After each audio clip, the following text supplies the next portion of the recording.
नमस्कार मैत्रिणींनो, माझ्या व्हिडिओमध्ये आपले स्वागत आहे.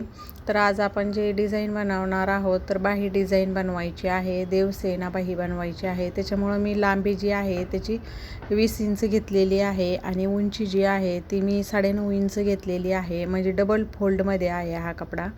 डबल फोल्डमध्ये मी 20 इंच घेतलेला आहे, कारण की ही बाई शिवायला आपल्याला कपडा जास्त लागतो. मी ह्या साईडनं 4.5 इंच सोडला आहे कपडा आणि ह्या साईडनं पण 4.5 इंचावरती असं मार्क करून घेतलं. आणि आता राहिलेल्या मधल्या कपड्यामध्ये आपल्याला अशा ज्या आहेत अशा प्लेट्स पाडून घ्यायच्या आहे. हे बघा, एकसारख्या अशा प्लेट आल्या पाहिजे, कारण की आपल्या वरच्या हाताना पण दोन्ही हाताना आपल्याला दोन्ही हाताच्या साह्यानं अशा प्लेट पाडून घ्यायच्या आहे ह्या.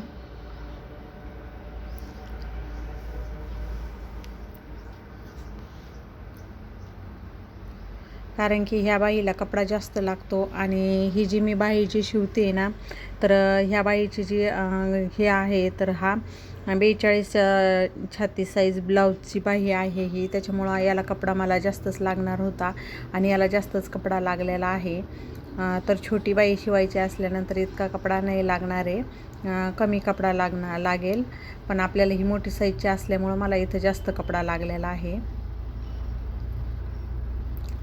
जशा आपण खालच्या साईडनं चुन्या घेतलेल्या आहेत, त्याच चुन्या अशा व्यवस्थित अशा पकडून वरच्या साईडनं पण तशाच चुन्या पाडून घ्यायच्या.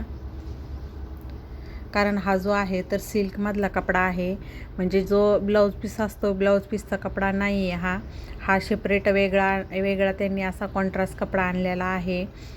कारण की ब्लाऊज खूप मोठा आहे, 42 छाती साईजचं ब्लाऊज, आणि त्यांना ब्लाऊज पीसमध्ये ही जी बाही शिवायची आहे तर ही बाही त्यांची त्याच्यामध्ये बसत नव्हती.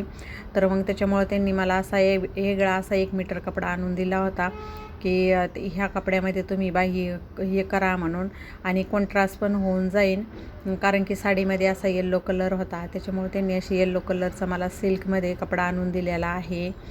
आणि हा जो म्हणजे ही जी बाही शिवायची आहे ना, तर ह्या बाईला समज कपडा जास्त लागतो आहे, तर मग त्याच्यामुळं ॲडजस्ट होत नाही. आणि हा कपडा जाड असल्यामुळं मी काय केलेलं आहे, याला अस्तर पण नाही लावलेलं.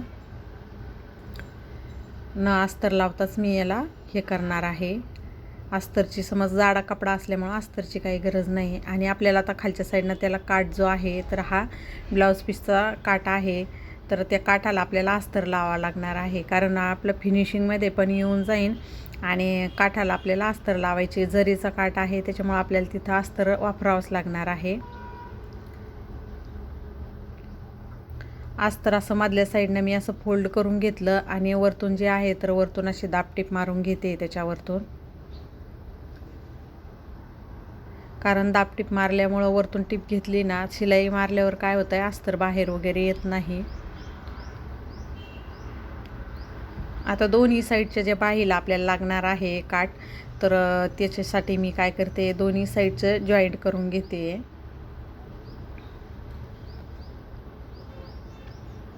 आणि असं मध्ये फोल्ड करून घ्यायचं आहे अस्तर, आणि वरतून आपल्याला शिलाई मारायची आहे.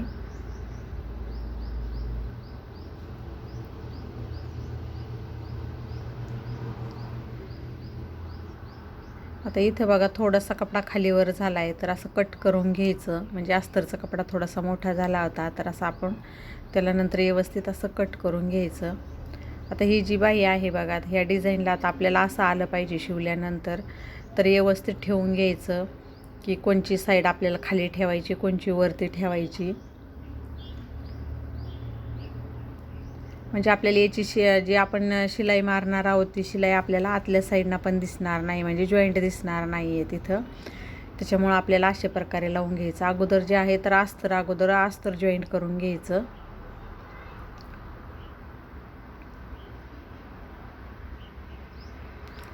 कारण तुम्हाला पूर्ण जर बाईला दंड घेरायला जरी तुम्हाला चुन्या घ्यायच्या असेल तरी पण तुम्ही घेऊ शकता.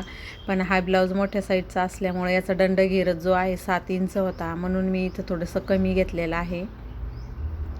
आता वरच्या साईडनं जो आहे तर काठ असा फोल्ड करून घ्यायचा आणि वरच्या साईडनं अशी त्याच्यावरून शिलाई मारून घ्यायची.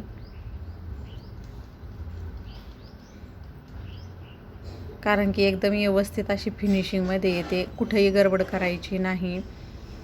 कपडा वगैरे खेचायचा नाही, नाहीतर मग ते वेगळंच काहीतरी होऊन जातं, असं खेचल्यावानी दिसतं. तर तसं पण होता कामा नाही आहे. व्यवस्थित असं त्याला हातामध्ये व्यवस्थित असं पकडूनच थोडी थोडी अशी शिलाई मारून घ्यायची.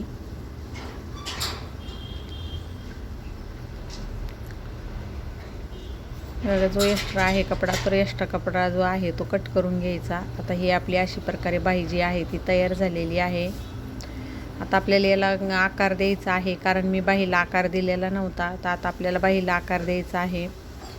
तर पूर्ण बाहीची जी आहे उंची वगैरे, आता आपला दंड घेर जो आहे, दंड घेर टाकलेला आहे मी, आणि मार्जिंगसाठी मी 2 इंच घेतलेला आहे. आता बाही जी आहे, तर आपल्याला बाहीची उंची जी आहे ती मोजून घ्यायची. बाहीची उंची जी आहे 12 इंच आहे बघा, आणि आपल्याला तयार पण 12च घ्यायची आहे. 3.5 इंचावरती मी याची कॅप हाईट दिलेली आहे. आणि नंतर आपल्याला बाहीचा आकार जो आहे, तर बाहीचा आकार देऊन घ्यायचा.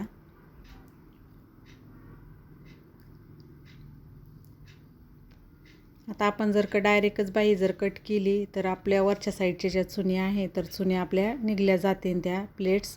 तर त्याच्यामुळं मी काय करते, आपण जसा आकार आता आपल्याला द्यायचा आहे ना, तर त्या प्रमाणात मी अगोदर अशी टिप मारून घेते. आणि जेव्हा आपण टिप मारतो आहे ना, तर असं जे ह्या ज्या प्लेट्स आहे ना, अशा थोड्याशा अशा खेचून घ्यायच्या. म्हणजे कारण जर का तुम्हाला असं जे बाही जी आहे तुम्हाला फुगीर जर नको असेल, तर तेव्हा असं करून घ्यायचं. म्हणजे मध्ये झोळ न येऊ द्यायचा, नाहीतर मध्ये झोळ आला ना तर मग बाही फुगती. आणि जर का तुम्हाला फुगीर तशीच जर हवी असली, तर मग तुम्ही मध्ये झोळ पण येऊन देऊ शकता. पण आपल्याला जर का फुगीर नको असेल, तर मग तेव्हा आपल्याला असं झोळ न येऊन द्यावा लागत. तर ही बघा, ही अशी बाही जी डिझाईन आहे, तर ही डिझाईन आपली करून तयार झालेली आहे. आता ब्लाऊजला जॉईंट करून घ्यायची आहे. तर माझा आजचा व्हिडिओ तुम्हाला कसा वाटला?